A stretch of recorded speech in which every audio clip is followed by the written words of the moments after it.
Well, it finally happened. Brexit Day has come and gone. A lot of people are not going to get what they expect. We've been over this many times before.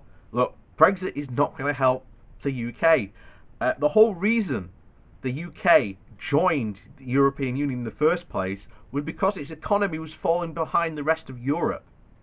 It was becoming too reliant on America. I think history is just going to repeat itself. Our closest trading partners are in Europe. That doesn't change after Brexit. The only difference is now you've turned our closest trading partners into our trading rivals. You know, it doesn't matter if you go get a trade deal with America, Brazil, India, China. It doesn't matter. The government's own analysis quite clearly state those will not cover the cost of us leaving Europe. I'm sorry, those are the facts. And we will be going over what Boris Johnson is. And I am still, quite frankly, of the opinion that at the end of this year, there should be another referendum of the deal that Boris Johnson has or remain in the European Union. That is what I think should happen. I think it's the opinion of many people who campaigned to leave, who said that they wanted a second, that there should be second referendums, confirmatory referendums. All of a sudden, they don't want these for some reason. I wonder why. But there you go. And this, I think, as we've always said, look at different opinions from different countries, get their ideas on this. This comes from the New York Times. It's an opinion piece by a guy called Roger Coton, and it's called Requiem for a Dream. Britain exits Europe. It will be poorer, above all, in its shriveled heart. I've covered many stories that marked me over the past 40 years, in war zones and outside them, but none has affected me personally as Britain's exit from the European Union. Brexit Day is upon us, and it feels like the end of hope, a moral collapse, a self-amputation that will make the country where I grew up poorer in every sense. Poorer materially, of course, but above all poorer in its shriveled soul, divorced from its neighbourhood, internally fractured, smaller, meaner, more insular, more alone, no longer a protagonist in the great miracle of the post-war years, Europe's journey towards borderless peace and a union. Britain is in a fit of deluded jingoism, and it has opted for littlenessness. This fiasco was captured this week when the pompous and pitiful British nationalist Nigel Farage waved a miniature Union Jack in the European Parliament as he bid farewell and was cut off by the Vice President of the Parliament. Macreed McGuinness, put your flags away, you're leaving, and take them with you, she said. Farage looked a little sheepish, a schoolboy caught breaking rules. He blushed, an Irishwoman from a country uplifted by European Union membership, reprimanding the new breed of Little England male as he exits history in a pursuit of an illusion. The symbolism was perfect. Hip hip hooray, Farage's waving Brexit Party cohorts cheered. Save me, please, for I shall weep. Speaking of symbolism, the fact that President Trump has been a fulsome supporter of this folly is apt. An ahistorical, amoral American leader cheering on a British abdication sums up the end of an era. The world has rebuilt after 1945 on something of more substance than British-American lies and Bolivian It took resolve. The torch has passed. To whom exactly is unclear. Perhaps to a country slow to contain a plague. That is a problem. Brexit belongs to this era. It is one quintessential way. It is an act of the imagination, inspired by an imaginary past carried by misdirected grievances, borne aloft by an imaginary fear, an age of impunity. It is also the age of illusion, turbocharged by social media. Inequality, poor infrastructure, low investment, inadequate schools are real British problems, but take back your country transfers of blame for them into the Brussels bureaucrats, prove that the imagination now overwhelms reality. Truth withers, the mob roars, this too is a problem.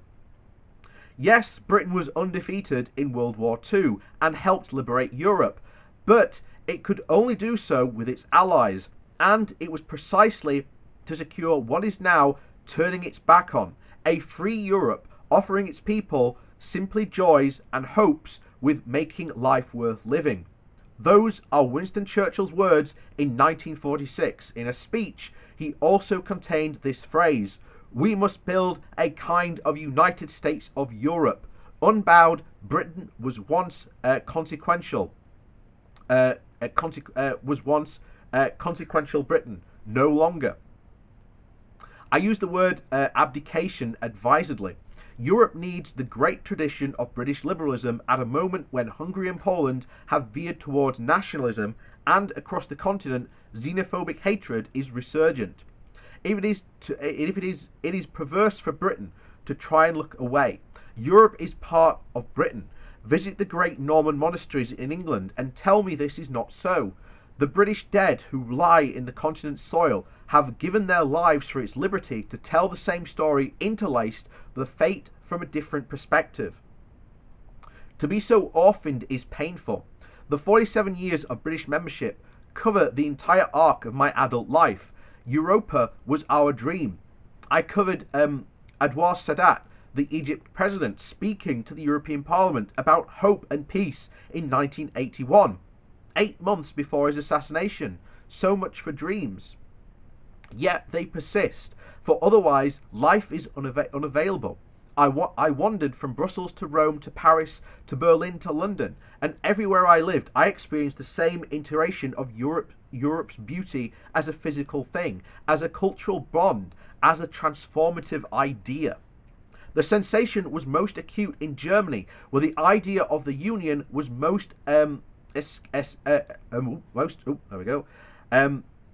most effective escapism from post-war shame and the rubble of 1945. The form of atonement. It was ubiquitous, the guarantee of our deliverance and the symbol of our capacity to reinvent the world and even make it better. Every European country throughout the goal of ever closer union changed itself. They grew richer, no small thing, but they also reframed their self-image. Italy and Spain left Mussolini and Franco behind to become stable, prosperous democracies. France found its tortuous way to truth after the humiliations and predations of the Vichy and discovered a European avenue to express once more its universal message of human rights founded on human dignity. Central European countries stabilized their escape from the declining Soviet imperium to which Yalta had confirmed them. Britain ceased equating Europe with scourges like intellectuals, rabies and garlic, as it had in my childhood. Hyde Park became a babel of European tongues. The British economy surged. Britain had given up its colonies and found a new identity in association with Europe, or so seemingly, or yet but flickeringly.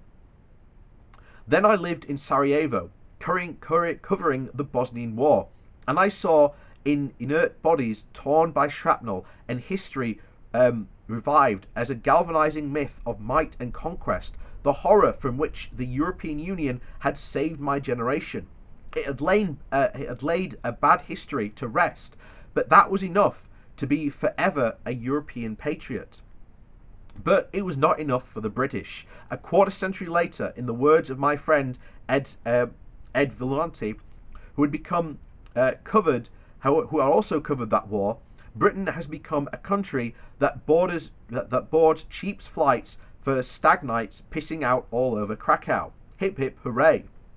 When I lived in Berlin, I would cross the nearby Polish border and never failed to marvel that there were millions that had perished decades earlier in a non-existent frontier that traced its invisible lines across fields of wheat. I could pass from the German world into the land of the Slavs that nobody asked me who I was, what papers I bore, or what was my intent. If German-Polish reconciliation has been possible, anything is possible.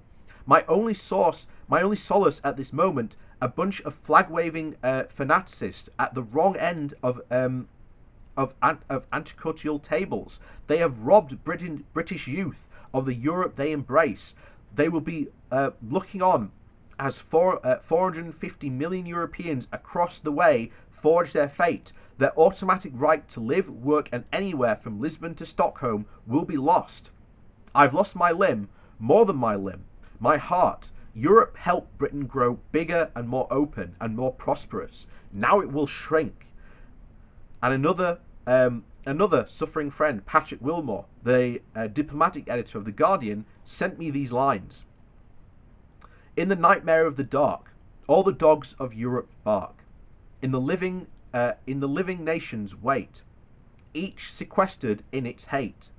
Intelligence disgrace stares from every human face, and the seas of pity lie, locked and frozen in each eye. A better epitaph for the aborted story of Britain in Europe, and the tragedy of a disoriented nation's willful inflection of enduring self-harm is impossible to imagine. I think that quite well sums it quite up, really. Everyone knows this is going to be bad, and it's going to turn out bad.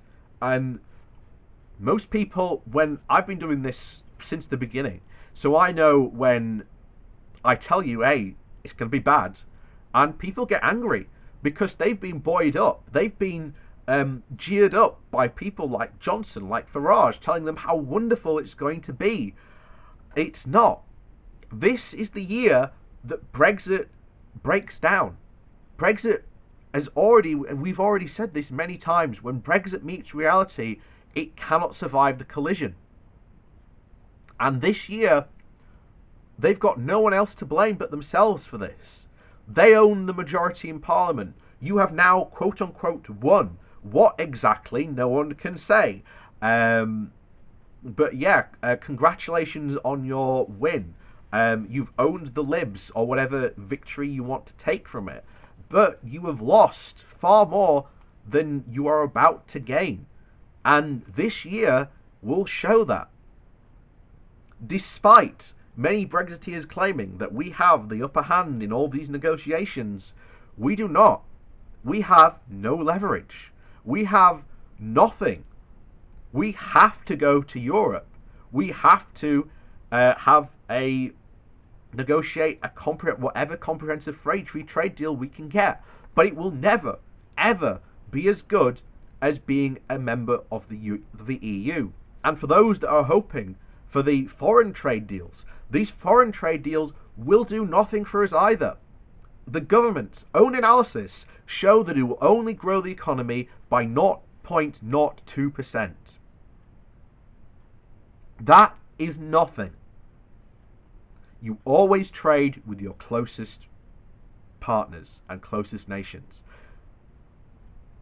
This will do nothing. And for those who are constantly talking about how they hate taking rules from Brussels, already you have had the US and their interest groups say openly, Britain must lower its food standards.